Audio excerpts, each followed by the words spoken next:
Mathias est un ancien cracker, un pirate du web repenti. Pour lui, Internet est loin d'être infaillible. Il faut se dire qu'Internet, c'est pas sécurisé comme certains pourraient le penser, quoi. Tout est piratable, le système infaillible n'existe pas. Donc, je me suis vite rendu compte que sur les serveurs, il y avait beaucoup de cartes bancaires et que le trafic de cartes bleues, ça se fait couramment, facilement. Les gens se font avoir très très facilement, quoi. Selon lui, les pirates s'attaquent en priorité à des sites étrangers. Donc on va chercher un site au hasard. Donc ici, c'est un site brésilien de solutions d'informatique.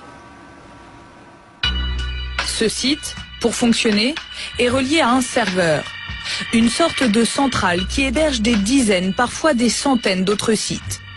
Parmi eux, des sites de vente, sécurisés ou non, qui contiennent les coordonnées bancaires de leurs clients. Si le serveur n'est pas sécurisé, les pirates peuvent s'y introduire. Ils auront accès à toutes ces données. Et voilà. Une fois sur le serveur, les crackers peuvent entrer dans l'arrière-boutique d'une centaine de sites. Comme celui d'un hôtel au Brésil, de cours de yoga à Paris, ou encore un garage de voitures d'occasion. Grâce à cette faille, les pirates récupèrent régulièrement des bases de données ultra confidentielles. Celle-ci, par exemple, nous a été transmise. En tout, 2886 numéros de carte bancaire. Chaque ligne correspond à une fiche complète sur un client et tout y est. Par exemple, Fiona T. On peut y trouver son adresse en Angleterre, son numéro de téléphone, mais surtout son numéro de carte, la date d'expiration et même les 3 chiffres secrets inscrits au dos de sa carte. Avec ces informations, les pirates peuvent vider vos comptes très rapidement à votre insu. Après, il y a plusieurs solutions. Soit on les utilise directement. Donc on fait des achats sur Internet avec leurs identifiants. Et on va aller chercher dans des relais, on peut se faire livrer à une autre adresse, etc. afin de récupérer ce qu'on a acheté. Soit on revend directement ces données bancaires à des personnes tierces, afin qu'eux-mêmes les utilisent. En clair, des pirates s'échangent vos données bancaires un peu partout dans le monde. Pour cela, ils se rendent sur des forums très privés, une sorte de bourse d'échange, comme celle-ci, localisée en Russie. Les gens, ils y vont, ils proposent, ouais, moi j'ai autant de cartes, je les vends à tel prix, l'unité. Ici, par exemple, pour une carte aux États-Unis, 1,50 $ la carte. 1,50 $ le numéro de carte, et il y a même des promotions. 1,30 $ si vous en achetez plus de 20. Donc il fait un prix selon la carte si elle est aux États-Unis, en Angleterre, en Australie, en Europe, etc. Après, il suffit d'entrer en contact avec le vendeur, comme sur n'importe quel forum. Tu veux quoi? Il est français. Qu'est-ce que tu vends? BCB.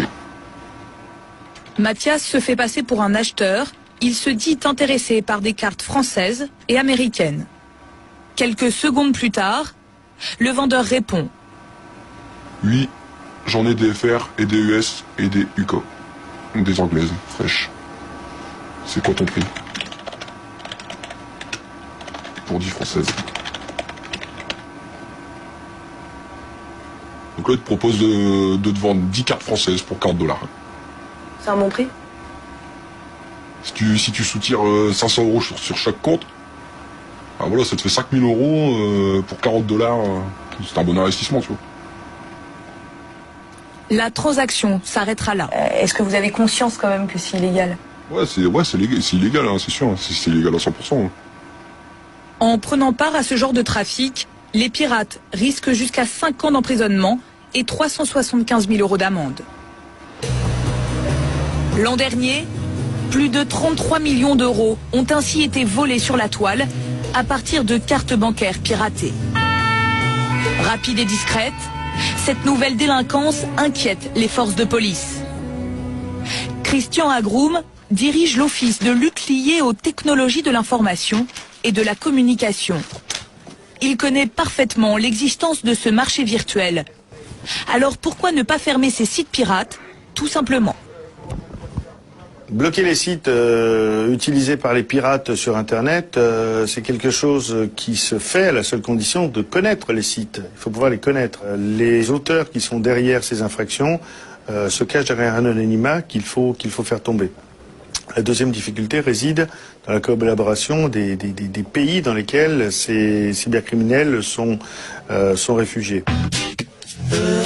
Pendant que la police court derrière les fraudeurs, les victimes, elles, se tournent vers leur banque. Elles imaginent toutes qu'elles seront remboursées, mais ce n'est pas toujours le cas.